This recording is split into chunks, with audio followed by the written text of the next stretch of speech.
Meu amigo, minha amiga, vamos agora revisar um pouquinho sistema nervoso, sistema neurológico. A gente sabe que o sistema neurológico ele é um dos mais complexos sistemas anatômicos e fisiológicos do nosso corpo.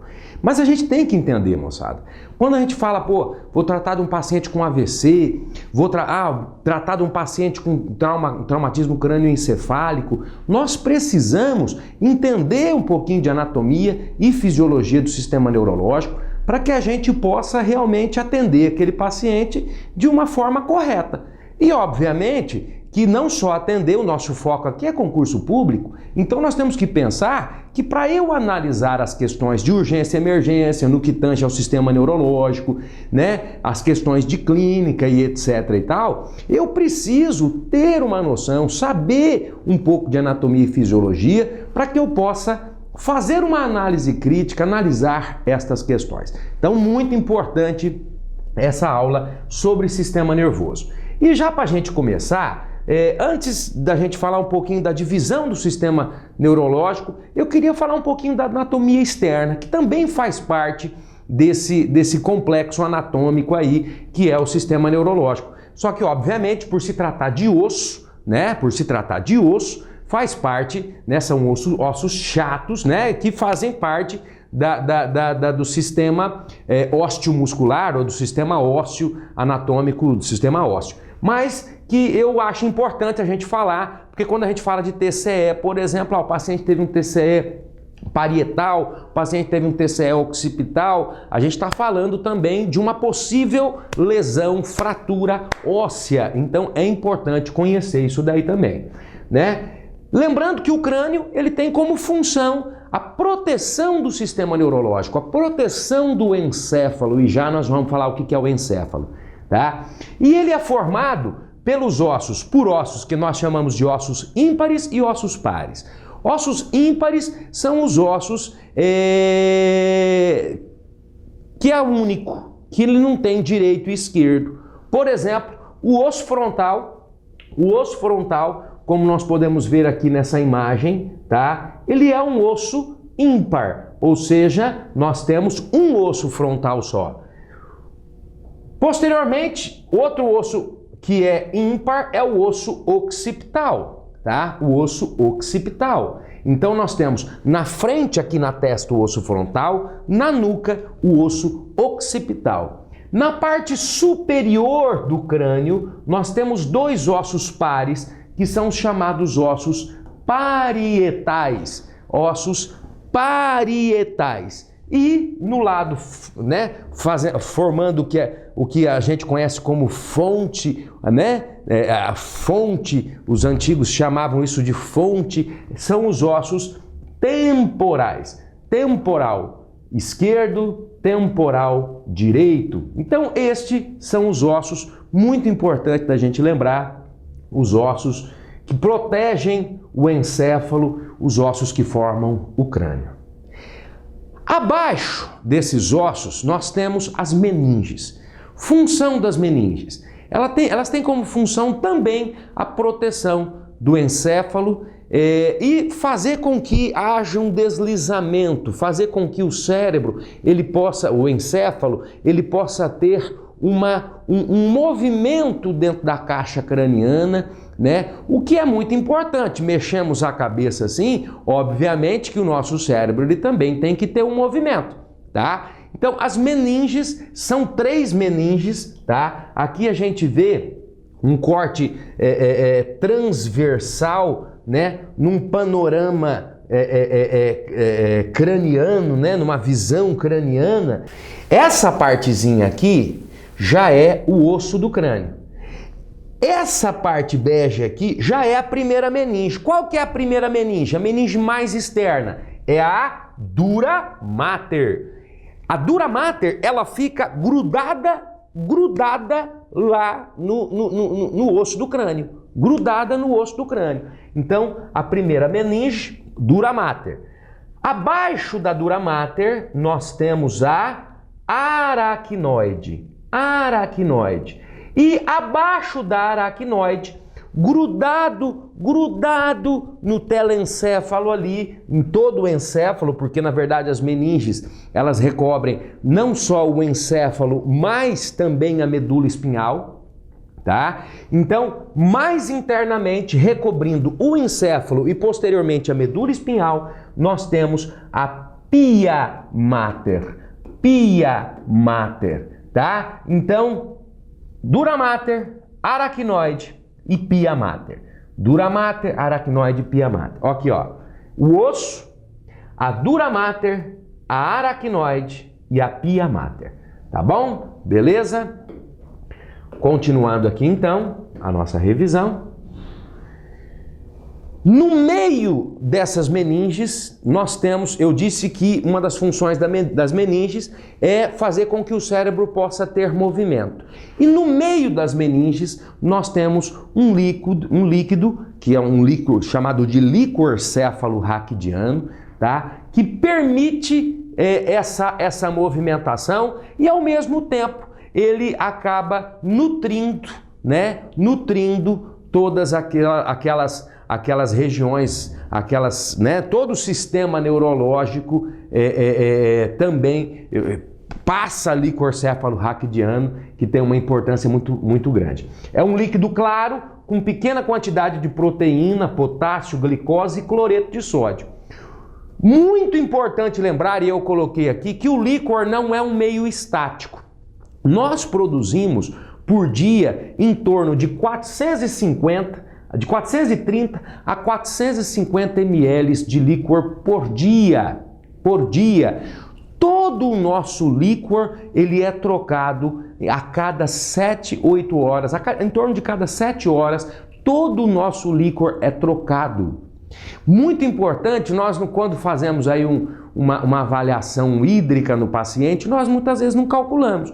Mas o paciente ele vai gastar em torno de 430 a 450 ml de água só para produzir líquor céfalo-raquidiano. Todo dia ele vai gastar esse volume para produzir líquor céfalo-raquidiano. Uma informação bastante interessante. A divisão do sistema nervoso. Primeiramente, o sistema nervoso, como forma de revisão para ficar claro, ele é dividido em sistema nervoso central e sistema nervoso periférico. Sistema nervoso central, ele é formado pelo encéfalo, e nós já vamos ver o que é um encéfalo, tá? Pelo encéfalo e pela medula espinhal, tá? Isso é sistema nervoso central. O sistema nervoso periférico são todos os nervos que saem, tá, do sistema nervoso central para inervar os membros, enfim, inervar cada dedo, cada membro, cada braço, cada órgão e etc e tal. É sistema nervoso periférico. Sistema nervoso periférico. Como nós vimos aqui, o sistema nervoso central, ele é formado pelo encéfalo e pela medula espinhal, que nós vamos falar em seguida. E o sistema nervoso periférico, ele é dividido em sistema nervoso periférico somático e autônomo.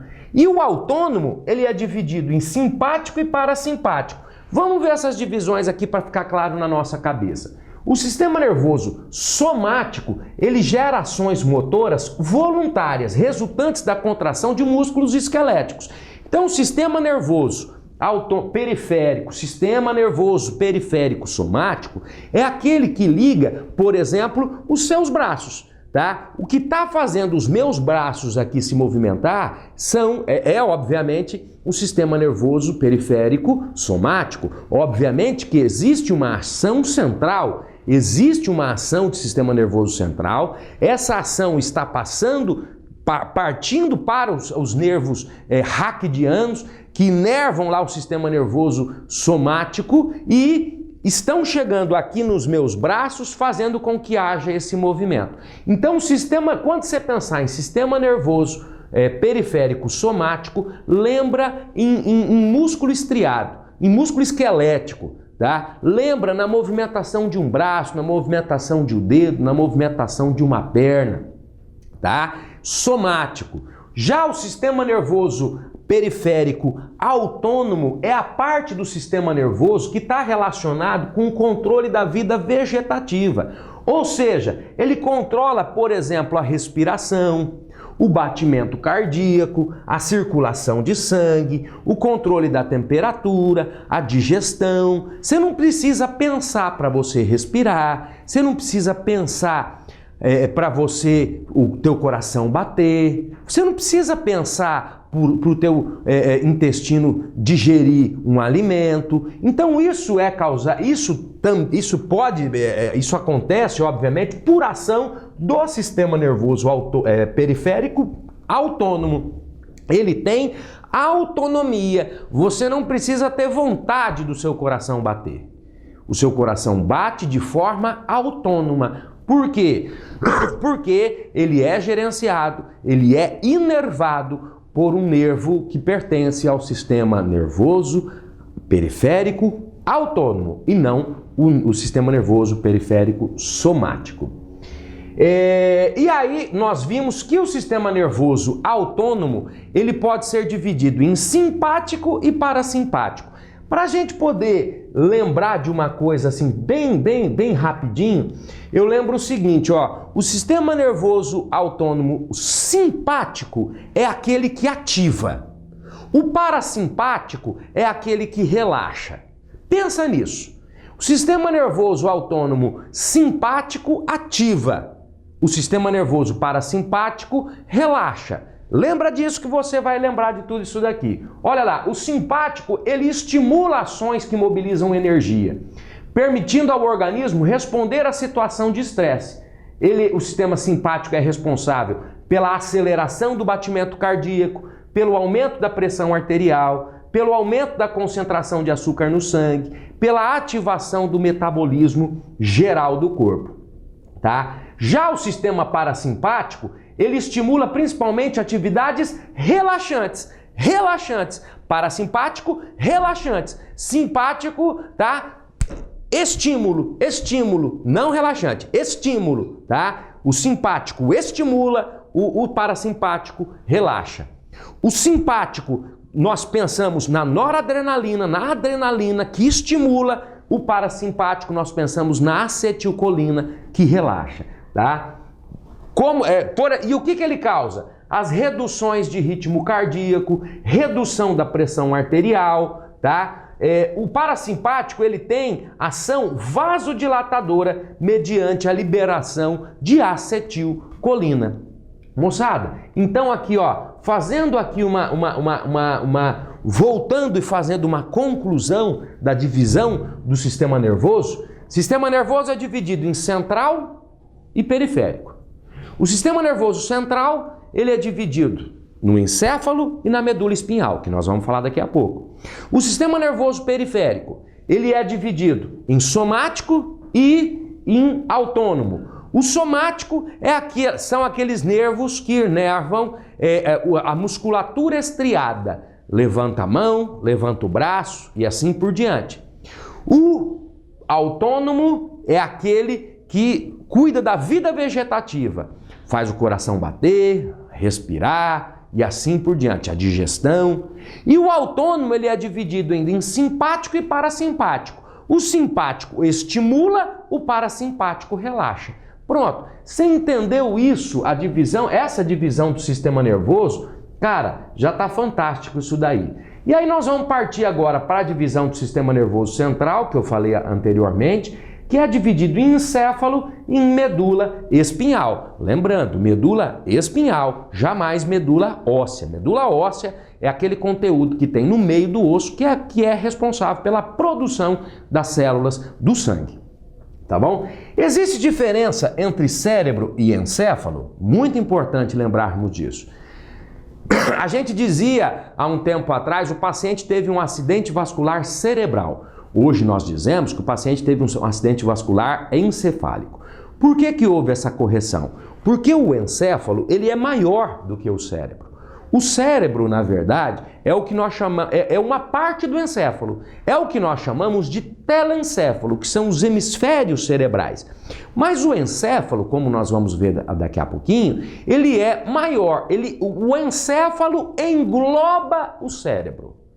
O encéfalo engloba o cérebro. Para você entender, deixa eu pegar uma imagem aqui, ó. Essa imagem aqui é interessante, tá? Tudo que você está vendo aqui, ó, é encéfalo. Tudo. Cérebro é só esse vermelho aqui, ó. Só o vermelho. Ou seja, cérebro é só o telencéfalo. Isso daqui é cérebro, ó. Isso aqui é cérebro, ó. É o que eu chamo de cérebro.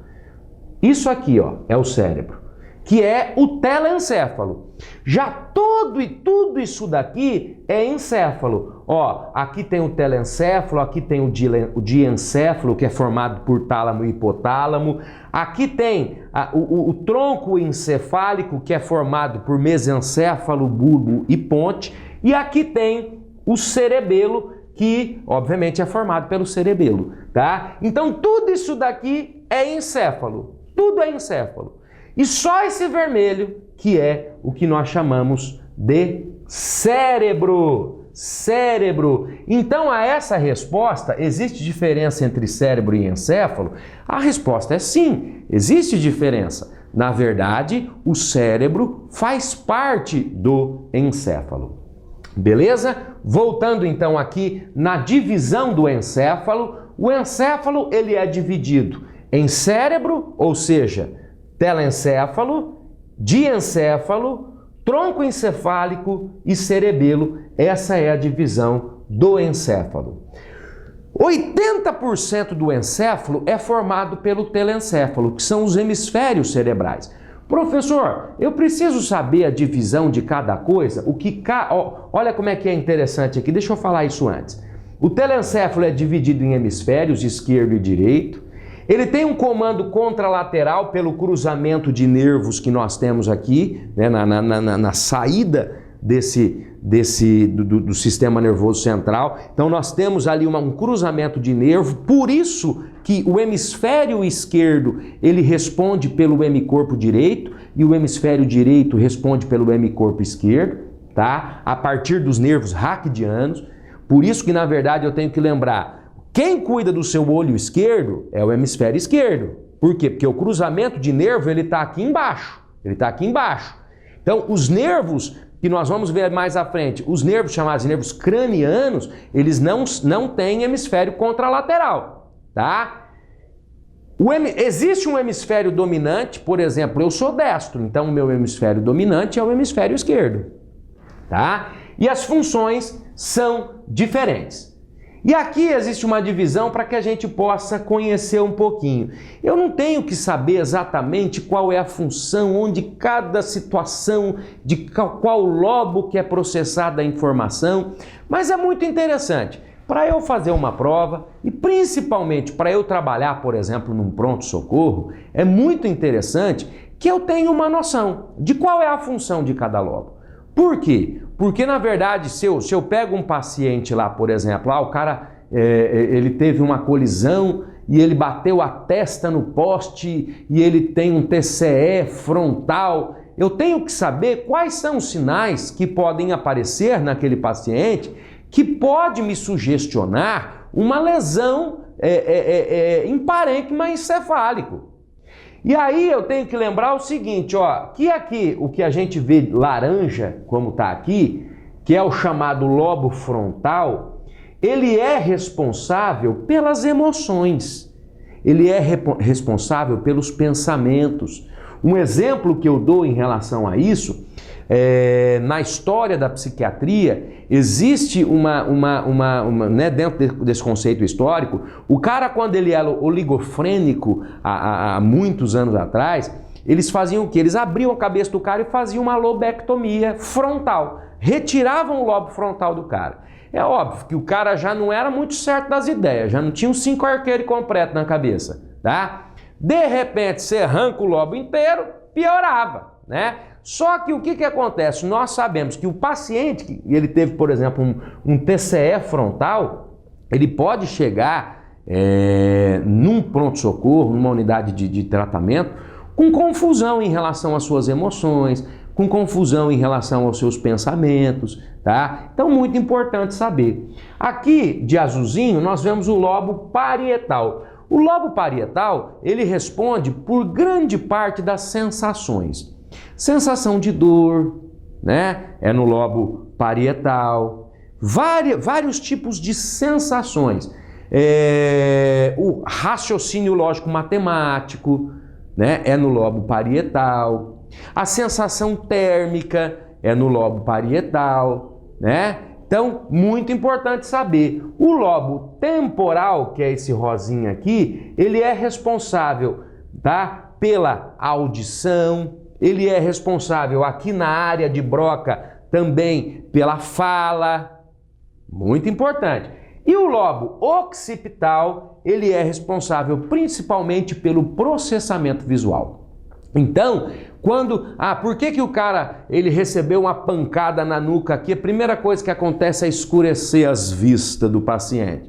Porque, na verdade, é no lobo occipital que acontece o processamento visual. Eu até diria para você que você não enxerga com os olhos, você enxerga com o lobo occipital. Por quê? Porque você capta a imagem com os olhos, mas quem processa a informação é o lobo occipital. Beleza, moçada? Isso aqui é uma revisão sucinta só para a gente relembrar e rever alguns conceitos.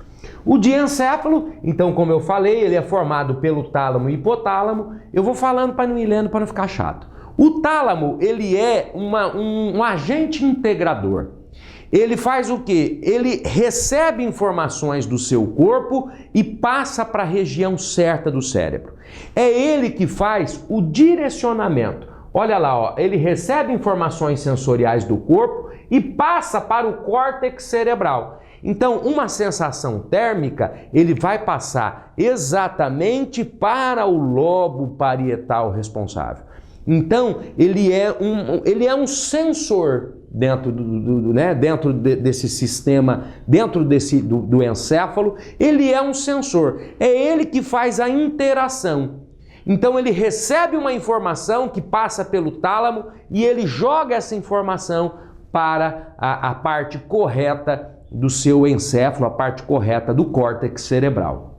Já o cerebelo, já o hipotálamo, ele tem várias funções dentro do processo de vida vegetativa. Ele controla a temperatura corporal, ele regula o apetite, ele regula o balanço hídrico no corpo, ele regula o sono, está envolvido na emoção, está envolvido no comportamento sexual. Só para lembrar aqui, gente, ó, o tálamo é esse aqui e o hipotálamo é esse aqui. Hipotálamo porque ele está abaixo do tálamo.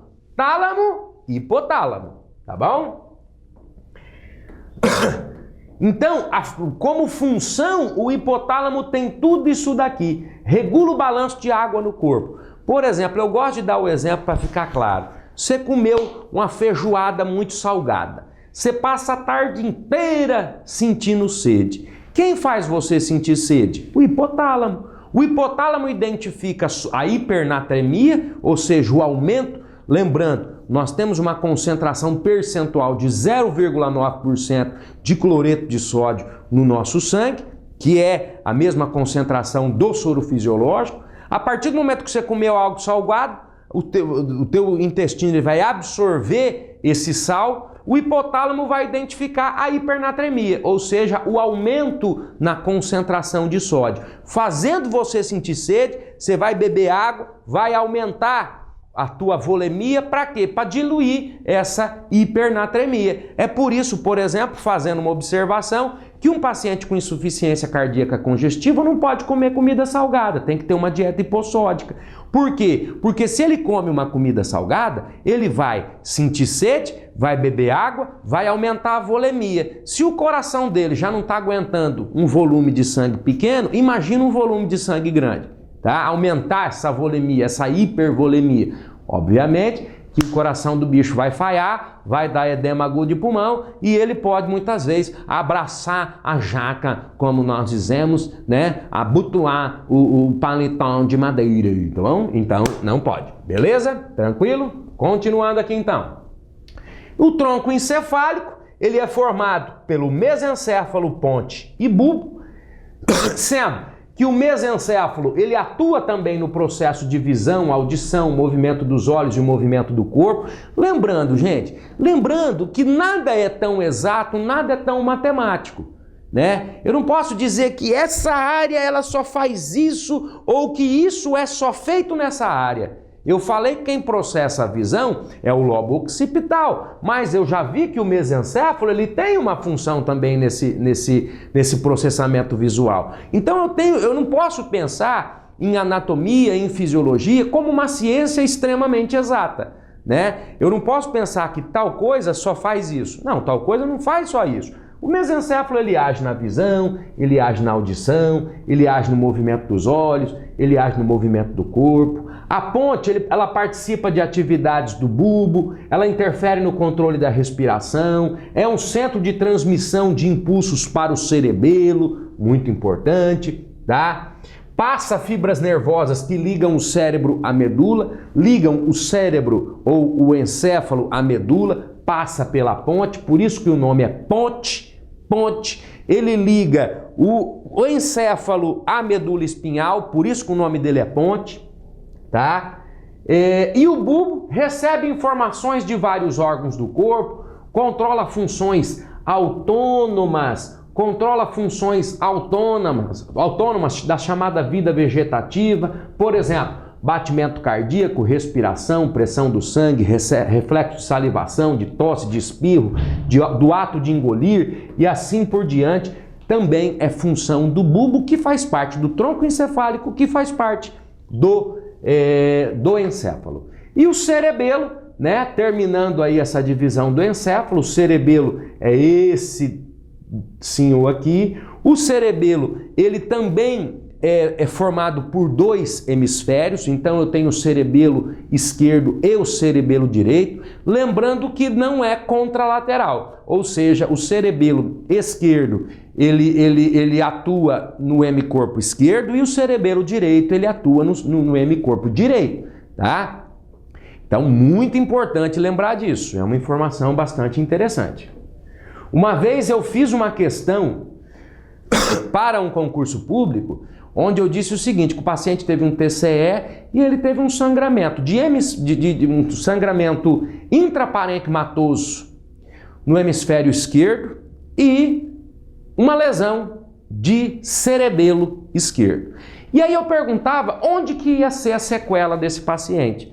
E na verdade a sequela desse paciente ela era bilateral. Por quê? Porque ele ia ter sequela no hemicorpo direito por conta da lesão no hemisfério esquerdo.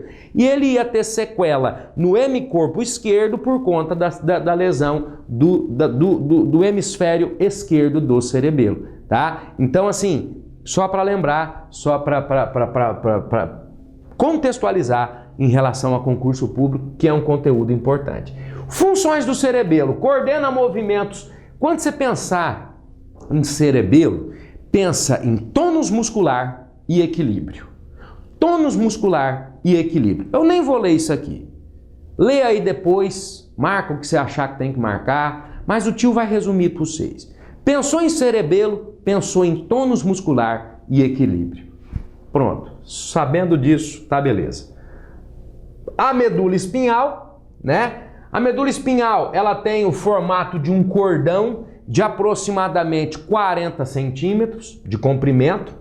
Ela ocupa o canal vertebral, ou seja, exatamente o meio da coluna vertebral. Lembrando que a coluna vertebral, ela tem como função a flexibilidade do tronco, mas uma das funções importantes é justamente a proteção da medula espinhal. Lembrando que a medula espinhal ela passa no meio da vértebra, no canal medular, justamente para quê? Para que haja proteção dessa medula. Lembrando que a medula, gente, por que aquela chamada de cordão? ela é formada por feixes de nervos. Por feixes de nervos. Então ela aparenta ser um cordão mesmo quando a gente olha, tá? E ela vai da primeira vértebra até aproximadamente em altura de vértebra, da segunda vértebra lombar. Professor, ela vai até lá embaixo da coluna? Não, ela vai, lembrando, nós temos 5 vértebras lombares, e aí ela vai da segunda até a terceira, existem diferenças anatômicas, né? Então, em alguns pacientes até mais ou menos a altura de segunda vértebra lombar, alguns pacientes até a altura de terceira vértebra lombar, tá? E a partir desse ponto acaba, professor, não tem mais nada, é vazio então? Não, existe a chamada cauda equina, tá? Que ela não tem mais nervos periféricos que partem delas, nervos raquidianos que partem da cauda equina, beleza? Quando partem do encéfalo, os nervos eles são chamados nervos cranianos. Nós temos 12 pares de nervos cranianos, e quando partem da medula espinhal, os nervos eles são chamados raquidianos. Professor, o que é isso? O que é partir nervo? É o sistema periférico que nós vimos, gente. Sistema nervoso central, o encéfalo e a medula espinhal. Partindo da medula espinhal, tá? Nós temos os nervos que partem dessa medula e que formam o sistema nervoso periférico. Então, nervos cranianos e nervos raquidianos. Do encéfalo partem 12 pares de nervos cranianos, 3 deles são sensoriais, 5 são motores, 4 são mistos. O que são nervos sensoriais, motores e mistos? Nervos sensoriais são aqueles nervos sensitivos. Nervos sensitivos que partem, por exemplo, não vou usar esse exemplo, mas que partem do órgão para o cérebro. Eles geram sensações, tá? Do órgão para o cérebro. Eles mandam informação do órgão para o cérebro. E os nervos motores são nervos que fazem uma ação. Eles partem do cérebro para os órgãos, do cérebro para os órgãos. E os nervos mistos, que eles fazem tanto a ação sensorial quanto a ação motora, tá bom? Os 31 pares de nervos raquidianos estão distribuídos em 8 pares de nervos cervicais, 12 pares de nervos dorsais ou torácicos, 5 pares de nervos lombares, 6 pares de nervos sacrais ou chamados nervos sagrados, tá? Os nervos raquidianos são todos de função mista, ou seja, sensoriais e motores, tá bom? Moçada, essa é a revisão de anatomia, estes são os conceitos de anatomia do sistema neurológico que eu gostaria que você lesse, que você estudasse, que você tivesse na sua cabeça para que você pudesse analisar as questões que serão cobradas no concurso público e também para que você pudesse realmente trabalhar dentro do pronto-socorro, dentro de uma UTI, dentro de onde for, tá? Com conhecimento de causa, sabendo cuidar de um paciente com transtorno neurológico. Isso é muito importante. No mais, um grande abraço, fica com Deus e vamos acabar com tudo.